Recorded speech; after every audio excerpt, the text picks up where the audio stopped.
Voilà, chers amis, chers camarades, j'espère que vous allez bien. Moi, je suis ravi de vous retrouver aujourd'hui pour parler de cet article, La parole de droite se porte bien en Suisse romande. Vous voyez, j'ai déjà bien peinturluré, qui est sorti chez Le Matin, donc par un ancien collègue, puis j'ai travaillé au Matin, Éric Feulet. Et c'est un papier qui parle en fait des personnes qui comment ont participé à l'élaboration de ce bouquin dont j'ai déjà parlé, qui critique en clair le manque de diversité dans les médias romands. Et j'attendais, je ne vous le cache pas, ce moment avec un peu d'impatience. Ce qu'on va faire dans cette vidéo, c'est qu'on va regarder comment par couches successives d'insinuations, si vous voulez, on en arrive à décrire toutes les personnes qui ont un peu quitté le sérail ou qui se sont lancées, enfin qui ont fait les choses à leur sauce en quelque sorte, et bien vous montrer comment on en finit par les assimiler à, en gros, des antivax, des pro-Kremlin, voire des cryptos nazis. On rapporte une histoire abracadabrantesque. Donc on l'a dit, cet article, c'est la parole de droite se porte bien en Suisse romande, ce qui est déjà une première affirmation qui mérite d'être discutée, parce que effectivement, bah, si la parole de droite se portait bien en Suisse romande, eh bien on n'aurait pas besoin de le dire. Je vous laisse imaginer l'article du matin qui s'appellerait La parole de gauche se porte bien en Suisse romande. Et puis là, on va parler du chapeau. Donc le chapeau, c'est ce qui se trouve sous le titre et avant l'accroche, et qui en général doit un peu développer l'idée qui est contenue en germe, si vous voulez, dans le titre. Et ce qu'on voit, c'est qu'avec Guy Metton et Slobodan Despot, donc deux des 23 personnes qui ont participé à l'élaboration du bouquin dont je vous parlais, et compagnie, la diversité est assurée. Bon, alors déjà, il y a plusieurs choses.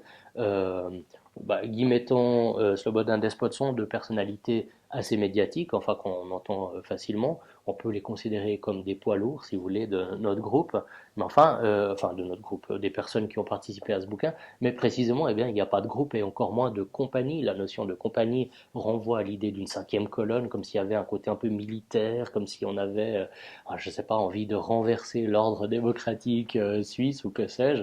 Enfin, il y a déjà une idée un peu de danger sous-jacent, d'extrémisme, disons, qui peut prêter à sourire. Est-ce que j'ai la tête de quelqu'un qui veut porter atteinte aux droits de l'homme? L'article commence par l'invitation qui a été laissée sur Facebook par Guy Metton. Donc, il donnait une conférence débat, c'était dans le cadre du Cercle des dirigeants d'entreprise de Genève, et puis il a eu l'outrecuidance de dire venez nombreux sur Facebook, ce qui ne se fait pas, puisque évidemment les seules personnes qui ont le droit de faire leur promo, visiblement, ce sont les médias classiques, si vous voulez. Et puis là, l'auteur du papier, Éric Feulet, écrit comme le rendez-vous n'a pas fait l'objet d'un compte rendu, on ne peut qu'imaginer le nombre de personnes intéressées par cette invitation à penser par soi-même, etc. Bon, et là il y a deux choses qui sont très intéressantes dans cette phrase. Déjà, Éric Follet nous dit on ne peut qu'imaginer le nombre de personnes intéressées. Ben non, précisément, comme journaliste, on peut faire un peu plus, on peut aller chercher l'information, on peut appeler ce fameux cercle des dirigeants d'entreprise, dire combien y avait-il de personnes dans la salle. Allô? Allô? Je sais pas, vous me recevez? Avant d'émettre un jugement de valeur ou avant voilà, d'insinuer des choses comme quoi, par exemple, ça n'intéresserait personne, eh bien, j'aimerais avoir des chiffres. À l'évidence, ça n'a pas été fait, et comme il n'y a pas de compte-rendu, on en déduit que ça n'intéresse personne. Deuxième point, si ça n'intéresse personne, pourquoi est-ce qu'il écrit sur ce sujet? C'est aussi un autre aspect qui mérite d'être questionné. Enfin, une chose, quand on a fait le vernissage de ce bouquin, on l'a fait au Club Suisse de la Presse, donc la salle était absolument pleine. On a eu une diffusion sur YouTube qui a été vue par des milliers de personnes. Enfin, d'après mes souvenirs, mais enfin, en tout cas, on doit être bien au-delà des 2000. Voilà, bon. Il n'y a eu aucun compte-rendu. Il n'y a rien eu. Personne. Dans les médias classiques, silence et bouche cousue sur ce bouquin, à l'exception notable, et je me lasserai jamais de le rappeler, de la RTS, donc notre média d'État, qui a donné la parole effectivement à Mireille Zaki à plusieurs reprises, d'ailleurs je crois, qui est Mireille Zaki, qui est la personne qui a coordonné cet ouvrage. Mais de dire que ça n'intéresse personne, ce que suggère Éric Feulet dans son papier, c'est aussi une erreur pour une autre raison, c'est qu'on peut voir le hit parade des bouquins qui se vendent en Suisse romande, notamment je crois chez Payot. Enfin, il fonctionne bien ce bouquin, il marche bien, et par ailleurs il est publié, enfin il est édité par les éditions Favre, et les éditions Favre qui sont quand même assez importantes, eh bien ne seraient pas parties dans un projet dont elle se serait dit qu'il n'intéresse absolument personne. Donc là on a vraiment un biais idéologique, et on est dans les trois premières lignes du papier, hein. On a un biais idéologique monumental et on a des insinuations qui montrent qu'on est dans un truc, alors c'est un papier d'humeur, nous dit-on, mais l'humeur doit quand même être fondée sur une réalité. Or là, la réalité, comme on le voit, est déjà largement travestie. C'est de la poudre de perlimpinpin. Je passe plus rapidement sur la deuxième partie du papier qui est donc l'intertitre c'est narratif contre narratif. Ce qu'on nous explique c'est que en clair il y a une pensée complotiste qu'on présente comme la volonté de penser par soi-même. En fait c'est du complotisme. Ça a commencé avec le Covid et ça se déplace aujourd'hui sur le terrain de l'Ukraine. Et puis au passage l'auteur du papier nous cite aussi Slobodan Despot qui a dénoncé le retour du nazisme dans les pays baltes. Alors à tort ou à raison, moi je fais pas de géopolitique, c'est pas mon sujet. Mais enfin ce qu'on en déduit c'est que les personnes qui disent que oui, il faudrait davantage de diversité, un peu moins d'aspect monocolore, si vous voulez, dans les médias, eh bien on en déduit qu'ils sont anti-vax, ces personnes sont anti-vax, sont pro-Kremlin, voire crypto comme problème, je commence à en avoir assez.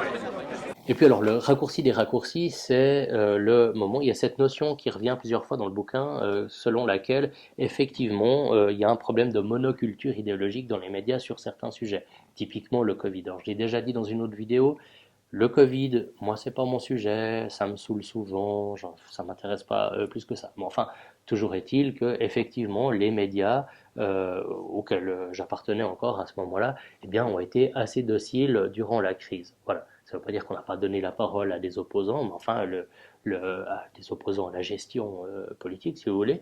Mais enfin, il y avait quand même une idée d'urgence, en quelque sorte, face à laquelle eh bien, il s'agissait pour les médias de jouer un rôle citoyen. Alors, on peut critiquer ça, on peut être tout à fait d'accord avec ça, moi, c'est pas mon sujet. Mais ce que je trouve intéressant, c'est que dans son papier, Éric Feulet dit que dénoncer une monoculture idéologique revient à reprocher aux médias de ne pas être, je cite, assez à droite. J'ai participé aux premières réunions qui ont abouti, in fine, à ce bouquin. J'étais le seul bonhomme dans la pièce dont on se dit en général que ouf, lui, oulala, lui, il est très à droite. Alors, à tort ou à raison, là encore, hein, parce que bon, voilà. Mais j'en ai rien à foutre. Parmi les locomotives, les personnes qui ont porté ce projet, vous avez des personnes qui sont clairement de gauche et qui sont en tout cas pas conservatrices ou enfin voilà, avec lesquelles j'aurais plutôt des désaccords sur tous les autres sujets, si ce n'est l'envie peut-être d'exprimer d'autres sons de cloche dans un bouquin.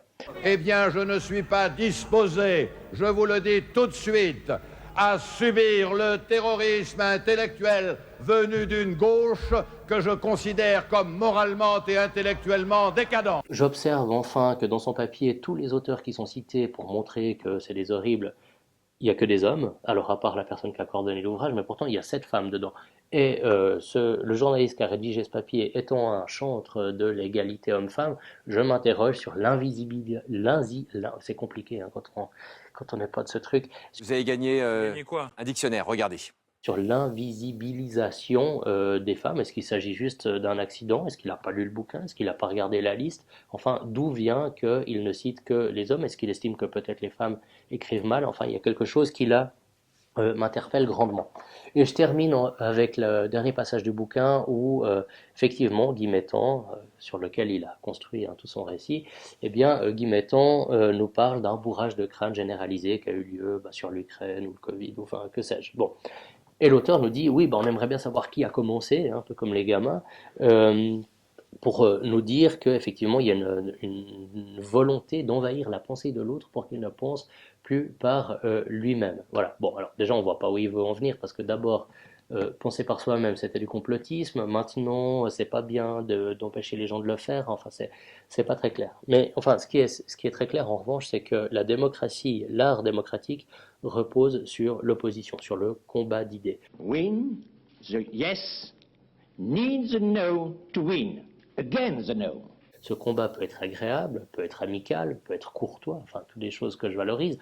Néanmoins, si on donne un argument, c'est parce qu'on se dit qu'il est suffisamment bon pour mériter d'influencer, ou en tout cas de colorer, ou voire d'être pris intégralement par la personne à laquelle on parle. Sans ça, on estime que son avis n'est pas suffisamment informé ou intéressant pour être exprimé. Et donc, ce qu'on voit aussi, c'est un refus du débat qui s'exprime en creux dans ce papier, parce que oui, le débat d'idées, c'est un combat. Voilà, on combat. On peut combattre dans la joie, on peut combattre amicalement, mais enfin, on combat pour dire, mon opinion est plus valable que la tienne, c'est pourquoi je te la donne.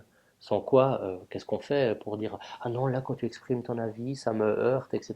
Il ne peut pas y avoir de démocratie. La démocratie naît du choc des contraires, d'où vient la synthèse quand on est capable à peu près de se respecter. Mais pour ça, eh bien, il faut faire une chose que ce papier ne fait absolument pas, c'est-à-dire, un, rechercher les faits, et deux, appliquer une sorte de principe de charité qui fait qu'on va voir dans la pensée de l'autre ce qu'elle a de valable avant d'aller chercher ce qu'elle a de ridicule, sans quoi on fait de la basse propagande. Voilà, j'ai dit ce que j'avais à dire sur ce papier qui me cite nommément et puis qui m'a un petit peu agacé, disons. J'ai fait un édito qui rebondit aussi là-dessus dans la prochaine édition qu'on met en forme, enfin qu'on est en train de boucler cette semaine. Vous avez toujours les liens pour vous abonner sur notre site. Je vous remercie beaucoup pour votre intérêt. Et puis, je vais vous parler bientôt du prochain type de vidéo que je veux faire. En fait, j'ai envie de faire mes vidéos en me baladant, il fait beau, j'ai envie d'acheter une GoPro, de me promener dans les champs, et puis simplement parler un peu plus librement en prenant l'air avec vous. Dites-moi là encore si ça vous intéresse, si c'est une idée qui vous plaît dans les commentaires. Vous savez, je cours, je marche dans les champs, etc. Et je trouve que les pensées fusent, les pensées viennent. Je trouve qu'on est plus libre, je trouve qu'on est mieux simplement quand on prend le soleil. Voilà, et peut-être que même en marchant, j'arriverai à dire des trucs pas trop cons. Voilà, je vous remercie, chers amis, chers camarades, et je vous dis à la prochaine. Ciao. Au revoir.